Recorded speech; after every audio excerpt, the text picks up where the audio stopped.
Welcome to not just another episode of the Wormhole, but a brand new season. We're so excited that we are on to season 2 now. So we have a very exciting guest lined up for you today. And who might that be? Hi there. Oh, hi, Sharon. Thanks for having me. So Professor Patrick Hosein, he attended the Massachusetts Institute of Technology, well known as MIT, of course, where he obtained 5 degrees. Yes, you heard me right. 5 degrees, including a PhD in electrical engineering and computer science. He has worked at Bose Corporation, Bell Laboratories, AT&T Laboratories, Ericsson, and Huawei. He has published extensively with over 150 refereed journal and conference publications. He holds 41 granted patents in the areas of telecommunications and wireless technologies. He was nominated for the Ericsson Inventor of the Year Award in 2004, was the Huawei US Wireless Research Employee of the Year for 2007, and is a 2015 Anthony Sabga Caribbean Laureate for Science and Technology. It's such a great pleasure to have him with us today. Patrick also he's a director of the TLab, and I'm very excited to hear more about that shortly. And presently, he's the administrative and technical contact for the TT top level domain, CEO of the TT-NIC, and professor of computer science at the University of the West Indies. His present areas of research include applied data science, operations research, and performance and pricing optimization for cellular networks. Can't wait to pick on his brain in this modern world that we are living in. So, hello, Patrick. Welcome to Hi, the Sharon. Wormhole. Thanks for having Very me. excited to have you. So I'm going to kick off with asking you, were there defining moments in your life that has brought you to where you are today in your career? Of course, I grew up in Trinidad, went to St. Mary's College, and that's where I acquired this love of mathematics. I was taught by Father Lifehook, who many people know of, and he used to give us these challenging questions, and I would try to solve them. And so I got this appreciation for mathematics, the beauty of mathematics. And then together with that, at home, I had a neighbor who worked in electronics and acoustics, and in those days, disco was popular, so parties with lots of high-end equipment, etc. And so I had this love of electronics, and so I combined those two things and decided to do electrical engineering. And that's how I ended up, working at Bose at one point in time because of my love for acoustics.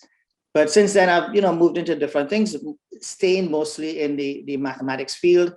And right now, most of my work tends to be in mathematics, data science, which is mostly statistics, mathematics, programming. Okay, that's fantastic. One of the things that come out are things that influence us as we are growing up into where we actually end up. So disco played a role in bringing you to where you have. All right, so never say that a little partying is not all good for academics too. But it is really nice to hear the influence of mathematics and how you were able to combine it with the electronics into what you are doing today. So in my introduction of you, I mentioned that you were part of the TLab group. What is that and what do you all engage in?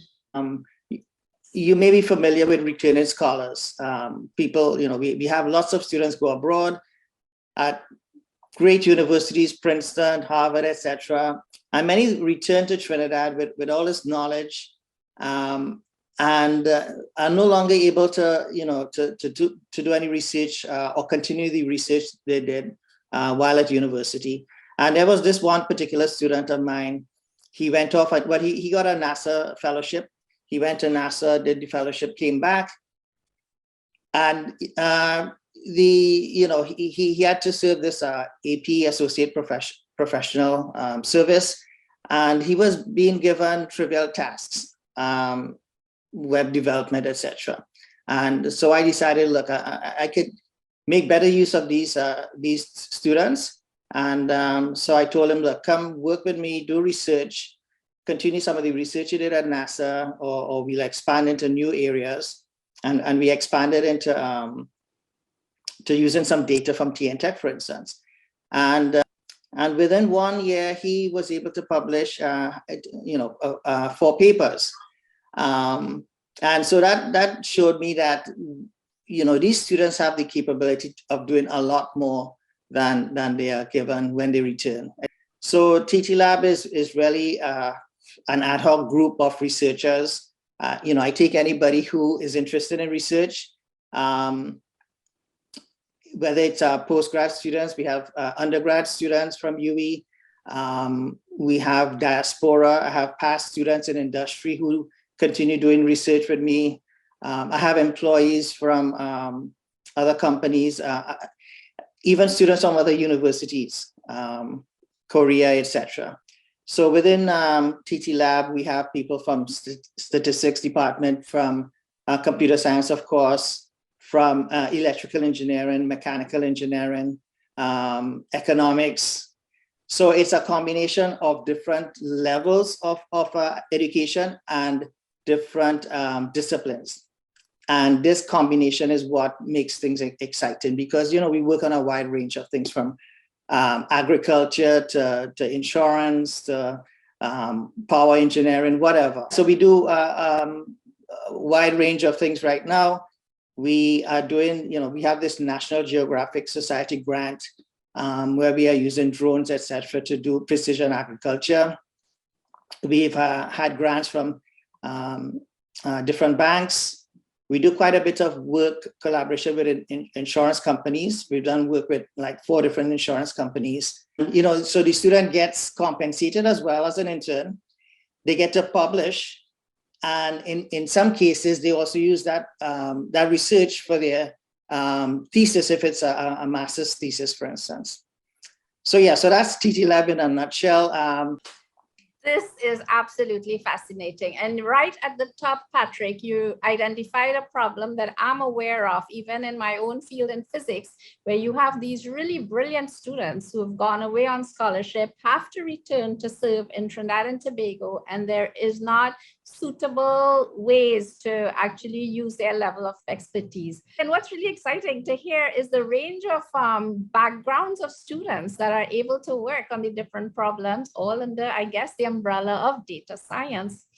Yeah, it's really important to be passionate about what you really want to excel at. So we've spoken about mathematics, data science. Will artificial intelligence be a far off topic from that? Because that's what I really get excited about. And it feels that more and more our lives are surrounded by some sort of artificial intelligence and the way the future is headed. So Patrick, I want to pick your brains a little bit on the topic of artificial intelligence. How do you see its impact in the Caribbean and how the field is developing? Okay, so when people talk about AI, artificial intelligence, to me, that's more like general AI, where you're trying to get machines to think like humans, etc., which is beyond where we are right now. And so there's quite a bit of interesting work being done in that area. Back in the 80s, while I was at university, there was, it was a big thing. Of course, it died down and it's coming back up, etc.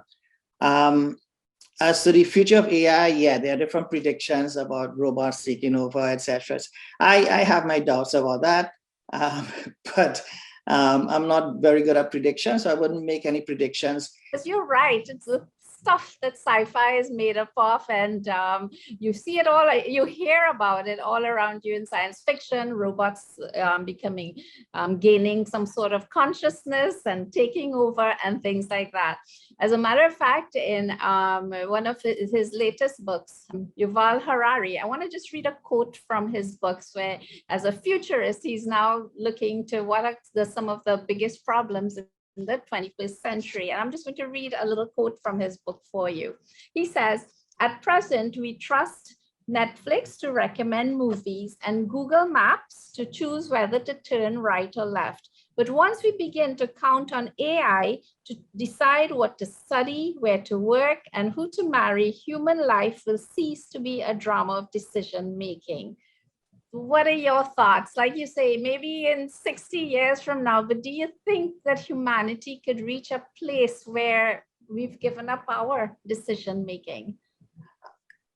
I don't think so. I think I agree. Yeah, right now AI, for instance, Netflix makes recommendations based on knowledge of what you've seen in the past and knowledge of what people similar to you have looked at in the past in terms of movies. One issue with that is exploration or diversity of movies. So for instance, if Netflix recommends something for me based on what I've seen before, it doesn't really expose me to things that I might be interested in, because I've not seen anything like it before. And that exploration aspect of it is what needs to be, improved. If we continue like this, we won't be able to see what else is out there, because we be basically going on what others like me has viewed before. And similarly for things like education, etc. So I think once more of this exploration aspect is included in some of these recommender systems or decision-making systems, then it gives people more choices, and people would have more diverse society. That is really fascinating to hear. I mean, that comes off as, and I think many of us have been thinking that technology and all this progress is almost a double-edged sword. It's putting us into bubbles where we are not exposed to the diversity of thoughts, which is what enriches and solves many problems. So seeing the balance, the good and the bad of it, in your opinion, social media, do you think it's hurting us more, or is it doing us good? Or is that a really tough decision? There's good and bad in it, as with most things. I think at the beginning there was more good than bad, but I think the bad is increasing, especially with the effect it has on people's thoughts and views. It's polarizing people. It can be of great advantage, but I think the big tech companies have to take responsibility on formulating it or molding it into a form that is more beneficial to society. However, that means less, or could mean less, profit for them. And so that's the big issue these days. The big tech companies want to make profit, and that means doing some harm in a way. And things like Instagram, TikTok, etc. And the effect it has on females, for instance, which has been in the news recently. So it's a problem. It has a solution, but it's one of those things where it's profit versus society. So we hear you, but I think that puts a big responsibility on us, persons like yourself, to get that message out so that people can at least be aware of the forces that they are being part of. I mean, you're here working in the Caribbean. How are we doing? And a lot of the students that work with you are working on problems. Are these problems in the Caribbean region or globally? Locally and regionally, we have the brain power, but we don't have the resources and the quantity of students to really compete, in certain areas. So for instance, we talk about big data, but we don't have big data sets to really work on. We don't have the computer resources to solve some of these big problems that Google and Microsoft could work on.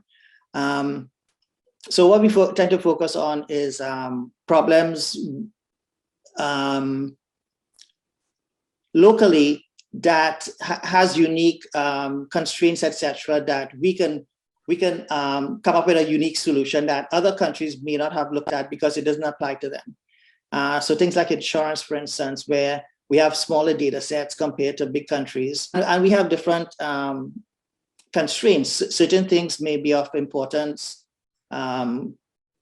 internationally or in developed countries that may not be important locally. So we try to solve problems using the unique circumstances. And that's the thing, we can solve those problems in a unique way, whereas if companies bring in some external vendor, for instance, they don't have the understanding that we have.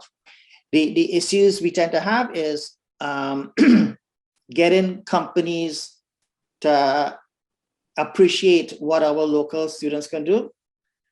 Because without that, our students just go, the very bright ones just go abroad and they can easily get jobs, especially in data science. So we need to find interesting work for them locally and compensate them well. All right, so Patrick, one of the things we do on the Wormhole, and it's people love to hear not just about all the academic aspect that the scholar is involved in, but to get to know you a little bit. So I'm now going to go in that direction and ask you a little bit about yourself. So growing up and got into this, did you have any heroes or mentors that inspired you? Yeah, growing up, different people had an influence on me, of course, starting even from primary school. I went to Cura Presbyterian, which I'm proud of. And so there was one teacher there, Steve Woodett, who, kind of gave me some guidance. Then off to St. Mary's College, where Father Lightfoot, as I mentioned, had a great influence on my love for mathematics, for instance. At MIT, I had different professors who, admired their work, but I think the one who probably had the most impact on me is Professor Amar Bose, who the founder of Bose Corporation, the speaker manufacturer.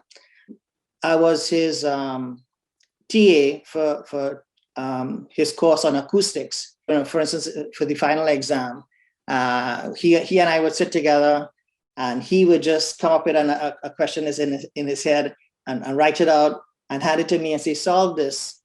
And I would have to solve it on the spot, so he could, determine if it was difficult, sufficiently difficult, etc. Of course, he always imposed on me, look, forget about money. Just do what you enjoy, and just enjoy life. My first job was at Bell Labs, and even there I had some supervisor who guided me and helped quite a bit. Ronald Skoog. So yeah, those are some of my mentors. Well, I have to say that the story about Bose certainly stands out. I mean, I had no idea, but you said that you were told that do what you love, don't worry too much about the money. In my experience, what I have often noticed is that when you do what you love, you end up doing it well, and the money follows. Exactly. So that's amazing. It's always that dopamine kick, or I think as Feynman says, the pleasure of finding things out. Wonderful. So when you're not busy with all these projects and doing things like that, what do you do for fun? I like paddleboarding. So I would go to, down to the kayak center area there and paddleboard. I like cycling, but I only do that when I'm in the US. And actually right now I am in San Diego. But so I like cycling here, especially along the coast. I just like walking. So I spend a lot of time walking and just enjoy, well, hiking, I should say hiking. I do a lot of hiking in Trinidad. Unfortunately, here in San Diego, I do hike, but it's not as interesting as in Trinidad, where you could hike and then jump into a river, etc. So I spent some time in the garden. I recently posted my first Julie mango that I was able to grow here in San Diego. I just picked my first sapodilla from my sapodilla tree. What we try to do is grow, tropical fruit trees here in San Diego. That is so nice to hear that sapodilla and Julie mango is growing in San Diego. And I have to say, for me, my wormhole did a little warping because you are from Trinidad, based in Trinidad, but we're able to connect in San Diego right now. All right, so Patrick, there are 3 signature questions I ask all my guests, and most times I have never gotten repeated answers. So let's go. If you could have any superpower, what would it be? If I had the ability to influence the international decision makers, when I say influence, let them understand the difference between what is important, what is essential, not only for the world, but for the planet. Well, not only for the population, for the planet as well. We have so many wars. If we spend the money we spent, the money we spent on wars, if we use that for food security, for pollution, to reduce pollution, etc., we would be in such a better shape. But we end up spending trillions of dollars on machinery for killing others. And so if I could find a way to just influence all these warmongers, then yeah, that would be great. That is definitely a superpower that I hope that you get, so that we can really, really have a better planet Earth and for all of us living here. All right. So in the same vein, if you could, in this magical universe, if you could have a conversation or meet with anyone in the past, anywhere in the world, who would it be? But if I could travel back in time and give myself advice, that would be great. I would avoid certain mistakes I've made in life. And I would explain to myself what really is important, because certain things I didn't really understand until much later in life. In fact, some of my views now have been influenced by my kids.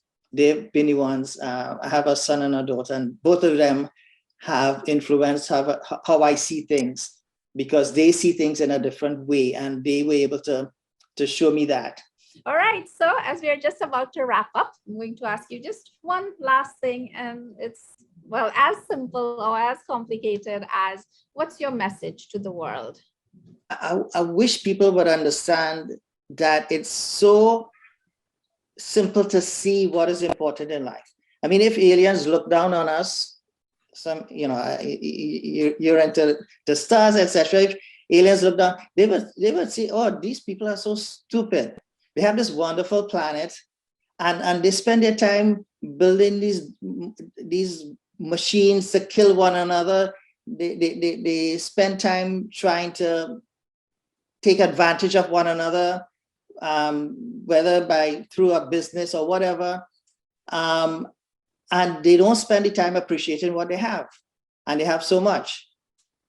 But yeah, that's my message. So just sit down, think about it. Think about, if you were some alien person looking down on the planet, what would you see, and would it make any sense to you? Fantastic. Yeah, no. So I just want to thank you for having me, and I think your this initiative is fantastic. We need more of you, more of these types of initiatives to encourage our younger people to get interested in STEM, and to know that they are capable of competing on the global stage. Right, that's one issue I see in some of my students. They seem to think, well, yeah, we can be good, but we can't be as good as those people out there. But no, you can definitely be as good as anybody else. So that's my final word. Fantastic, Patrick. And you have been and are such an inspiration to us in the Caribbean of what one can do. And with that, folks, we come to the end of our first episode in season 2. And this is me, your host, Sharon Hack, signing off from none other than Studio 42, where we seek to find the answers to life, the universe, and everything. Bye.